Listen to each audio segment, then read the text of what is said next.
Wala. Naku, Wala. Ikaw talaga. Pinayak mo na.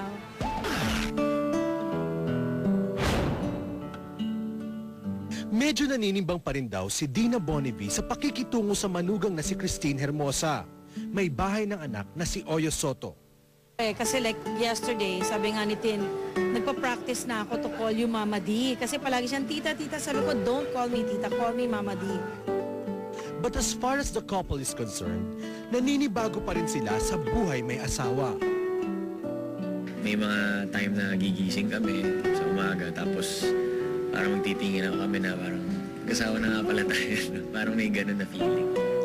The newlyweds are exposed to early parenting. Nag-adapt kasi sina Oyo at Tin ng bata named Kiel. Ito'y habang hinihintay na mag-asawa ang sanggol of their own, lalo't hirap pang magbuntis ang bagong Mrs. Soto. Gusto na rin nila magkaanak, so they're trying to have a baby now. So, Halos kasi normal naman sa lahat ng yung babae yung polycystic ovaries. So, it means na pag polycystic ka, marami kang eggs, but you're not ovulating. In contrast, Danica is nearly 2 months in the family way sa magiging second baby nila ng asawang si Mark Pingris. Actually, plinano talaga namin this year. Kaya lang medyo napaaga.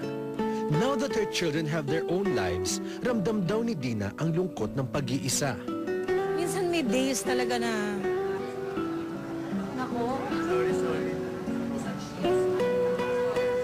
Minsan may days talaga na yung... Minsan may days na nasa bahay lang ako na...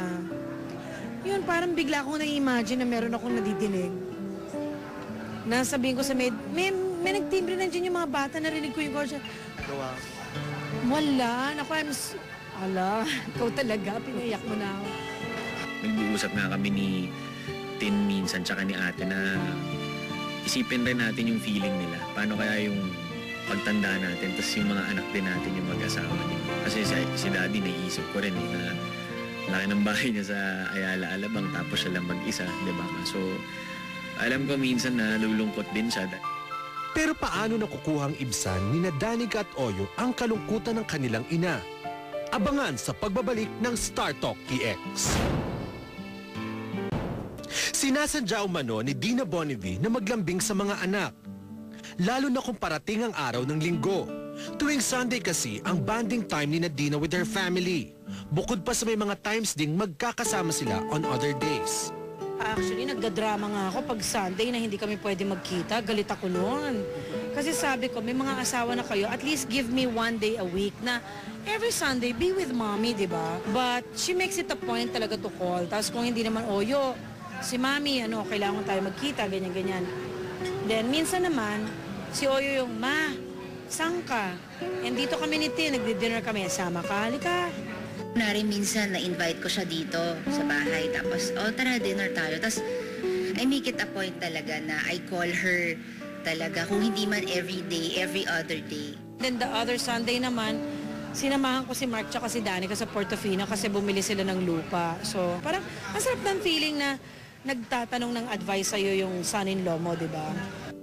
Every single day becomes increasingly lonely dahil mag-isa pang namumuhay si Dina in her Ayala Heights home na balak niyang ibenta. Ano ba? Ba't ba ako umiiyak? Hindi, siguro I think I'm gonna sell na lang my house kasi parang it's so big, tas ako lang mag-isa. Gusto niya sanang ibenta. Sabi ko, wag. Sabi ko parang sayang naman kasi diyan kami din lumaki. Sabi ko, iparenta mo na lang.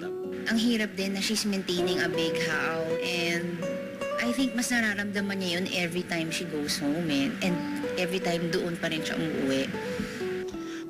Sa puntong yun na raw, sumasagi sa isip ni Dina ang pagkakaroon sana ng katuwang sa buhay. Parang sana ibigay na ni God kung sino yung talagang nararapat. Para sa akin naman, to grow old with me. Sana makahanap na si mama nung lifetime partner niya. Bakit hindi na lang sila uli ni Vic Soto? Ganon. Oo. Yun nga yung tinatanong ko kay Lord Kami pa ba o hindi na? Kasi nafe-feel ko rin sa kanya na pag nakita niya ako, may tingin pa rin siya na... Ako naman parang, ay, George Clooney. Di ba? Na Filipino version. Pero ikaw meron din na may Ayoko namang sabihin na kilig? Magbalikan na lang sila. Oo naman, di ba? Bakit naman hindi? Okay naman silang dalawa eh. Pero nasa sa kanila yun kung ano. Siyempre, parang kahit sino naman sigurong anak na tanungin mo, di ba, na kung tatanungin mo siya kung gusto niya na magkaayos yung mga magulang niya, I'm sure sasabihin niya, oo. So, ayokong pangunahan ng Diyos.